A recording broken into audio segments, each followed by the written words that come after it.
You're listening to That Homlon Hub. I'm Zibuni Salimova, here to make home loans and property investing simple, smart and stress-free. Let's get you closer to your property dreams. Hello and welcome back to That Homlon Hub. I am joined by Rebecca, our resident insurance advisor. Hello, Rebecca. Hello. Good to see you today. You too. You had to pause about that I don't one. know, I was about to say thanks, but I'm like, I should be more polite and say you too. I love it. Thank you so much. Also, what are we talking about today? So a big one is trust in insurance companies. So the erosion of trust. People don't trust that they'll pay out with claims. Wow, that's a big one. Yes. Okay. So I think a lot of it comes from years ago, in particular with fire in general, when there was a struggle with claims and everything. What's fire in general? Sorry. So that is house and contents and car. Mm-hmm. So with that, it sort of has moved over into the risk space, the life, the trauma and all of that. They still have that feeling because of it. Mm-hmm. So they feel like insurance companies go out of their way not to pay. Mm. So I think that's a big one. You know, you have a chat with someone and they say, oh, yeah, well, you know, those companies, they're not going to pay me out anyway. They want a reason not to. And so a big thing with that is explaining, well, actually, insurance companies do their best to pay as long as if you fully disclose all of your conditions. There's no reason for them not to pay. And that's what we're here for. We'll argue those claims, right? We'll argue to get them paid out. Yeah. And you're right. Like, I think with all the natural disasters that we've had from Christchurch to Auckland hurricanes and slips, et cetera, and there's still people that haven't been paid. There's still, a lot of trauma around insurances, and that naturally will have a follow-on effect. If for mortgages, you must have a house insurance, for life insurance and mortgage protection, you don't need to have those insurances, right? Exactly. And this is where people go, well, if I don't have to have it, why should I have it? Because it's not going to pay out anyway. Yeah. And how do we change the narrative? I think it is just educating people about either claims experience we've had and actually getting the claims paid, but also just explaining to them about their disclosures, like that they, if they disclose everything, then we will get an offer from the insurance company. If something's not excluded and you get that condition and it's in that policy wording, you will be paid. Then definitely not going out of their way not to pay you. But I think there's a there's a law going through Parliament at the moment on insurance. It's advanced a bit. I don't know how far along it is at the moment, but it's supposed to, first of all, simplify policy wordings. Mm-hmm. So the people that are insured can understand what they're insured for. Because some of those policy documents are ridiculous. Yeah. Like 40 pages of stuff that half of it you don't understand, right? And another big thing is on the claim side. There's going to be a big push that within a certain time frame they have to assess the claim and pay the claim out. Like they're cracking down on insurance companies and the period they'll do it in, and they've got to have it once it passes. Everything's got to be in place by 2029. So people are aware that there are issues and they are being worked on.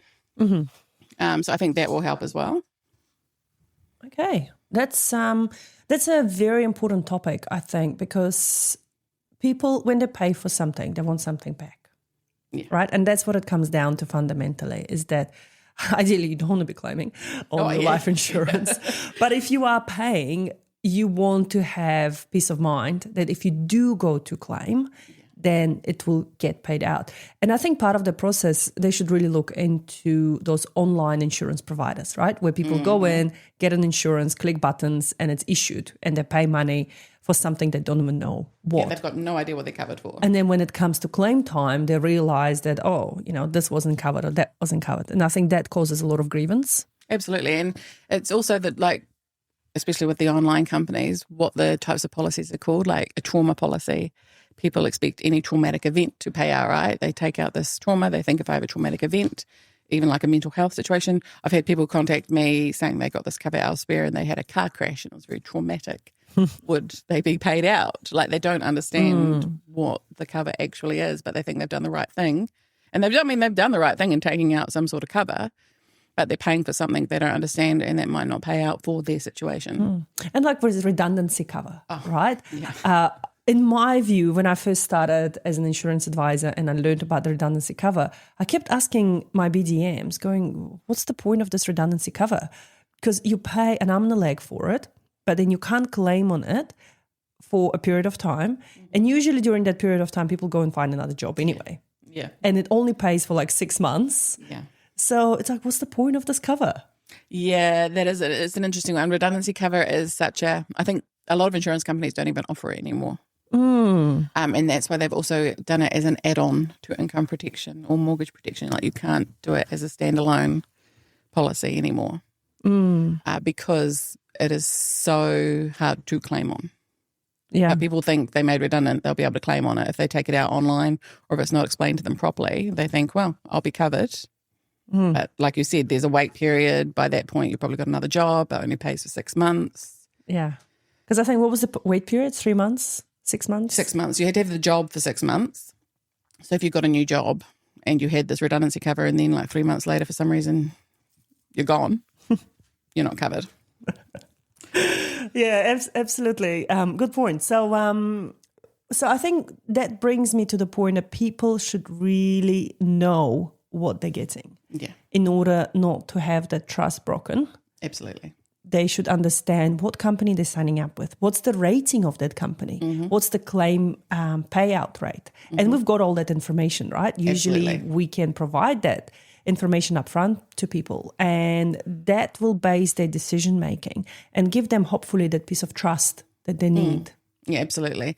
And like I said earlier, like that's what we as advisors are here for anyway as well. If you have any of those questions, like that is the point of us, right? We are to, like, first of all, to give you all of the information you need to feel comfortable with the policy, but secondly, to fight for you in claims. So even if you're not sure about an insurance company paying out, that's what we're here for. Awesome. Thank you so much, Rebecca. Any other final thoughts or wisdom? No. I think I've used it all up. Awesome. Rebecca and I are planning an insurance investment. Where did that come from?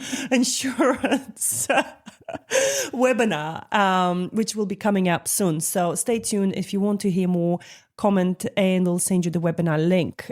Because what we feel is that spreading the message across and letting people know that these options exist, right? This insurance providers exist. This different products exist, and it's all for you to make your life better if something were to go wrong.